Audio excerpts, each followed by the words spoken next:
is Chronicle on WCVB Channel 5.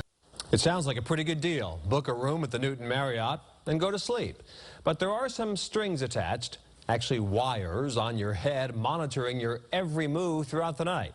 J.C. Monahan takes us inside a sleep lab. How did we get so tired? And how do we fix the problem? For many, finding the answer involves a sleep study. We're just going to see how long it takes her to fall asleep. At the Newton Marriott Hotel, doctors and sleep lab staffers from Newton Wellesley Hospital are monitoring patients while they sleep, or at least try to sleep. I've always had problems sleeping through the night productively, not waking up in the middle of the night. I'd say somewhere between 6 and 10 times a night.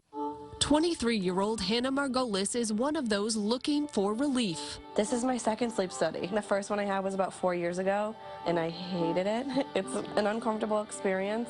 The first one, I didn't even sleep enough for them to find results. So now I'm back again. Because she didn't fall asleep in the third nap either.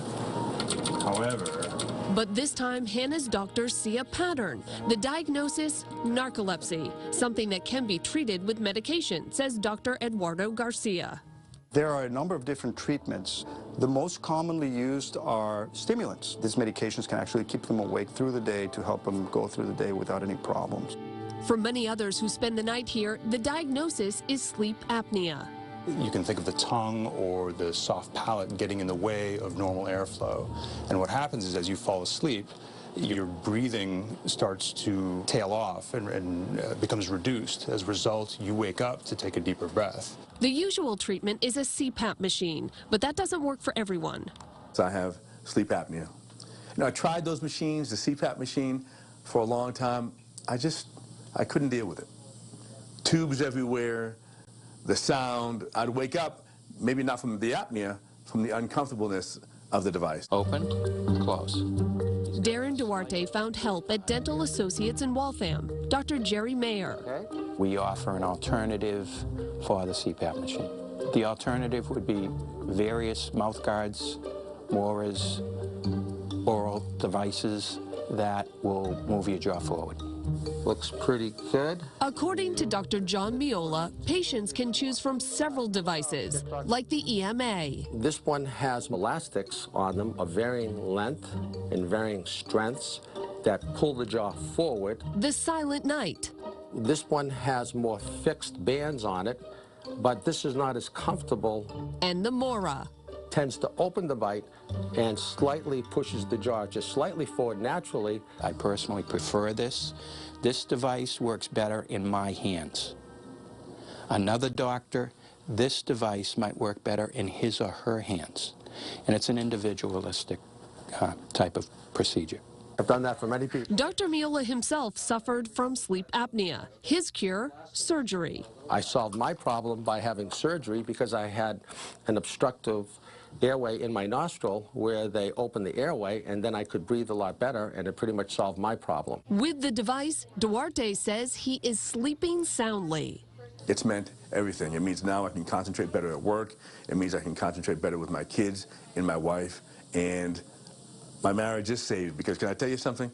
My wife would sleep with a pillow over her head every night. She doesn't do that now.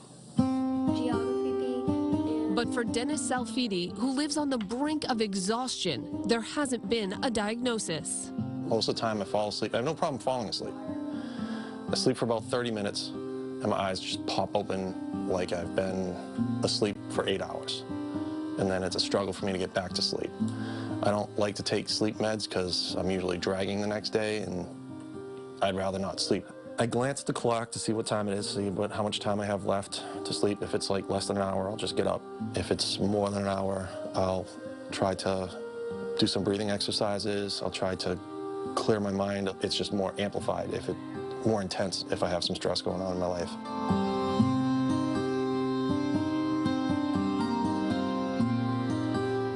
Back to Hannah, who we met earlier. She says that she does not have a full case of narcolepsy, a slight case of narcolepsy. She does not fall asleep during the day or when she's doing regular activities. However, she still has trouble sleeping at night, but is working to correct that with some medications and trying to get off some of those medications as well. Up next, Ted asks Maybe you're not a shift worker who needs to keep a sleep log or someone suffering from sleep apnea. Still, though, you do have your restless nights. Ted Reinstein went looking for some remedies. There are plenty of ways to improve your sleep. Yes, you could call it lying down on the job, but all kidding aside, the truth is, as we all know, you spend about a third of your life lying down on one of these, a mattress. Call it the foundation of a good night's sleep. What is the deal with the dizzying world of mattresses? One of the easiest fixes for a good night's sleep, says Elliot Tatelman, is a good bed. Do you sleep well? I sleep well because I have a great bed, but that doesn't mean you get enough sleep. Sleeping on the wrong mattress, a mattress that's too hard, too soft, not comfortable, you're not going to sleep as deep.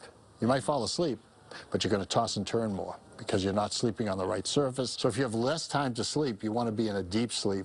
You do not want to toss and turn, which in turn leads to the comfort of the mattress. Besides beds to lie on, Jordan's features a machine that analyzes your sleep profile, all to guide customers to what you might call a fitted mattress. A lot of it is the knowledge of the particular sleep tech who understands and gets highly trained on the advantages and disadvantages of every one of them.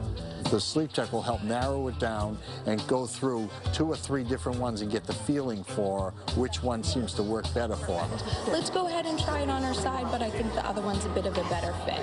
I would agree. Okay.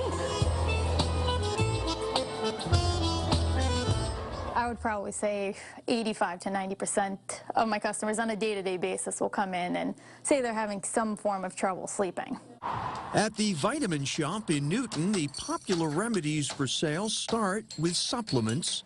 I would probably say my go-to supplements would be either GABA, based on its positive feedback, or we actually have a product called Natural Calm. It'll help your ability to just kind of calm down before bed. Don't want to pop a pill? Aromatherapy and organic teas are also options. What I like to do is use an organic nighttime tea, which usually is an herbal complex of your chamomile, your passion flower, herbs. Some have lavender in it. Sip it a couple hours before you go to bed. Monitoring devices are moving out of the labs and into homes. Dr. Robert Thomas of Beth Israel Deaconess Hospital developed the SleepImage to measure sleep patterns and create reports. It's time to have devices which can tell you how well you're sleeping, as something which you should just know as much as you know your weight. And if you just allow yourself to sleep naturally, it gives you a bioprint of your sleep.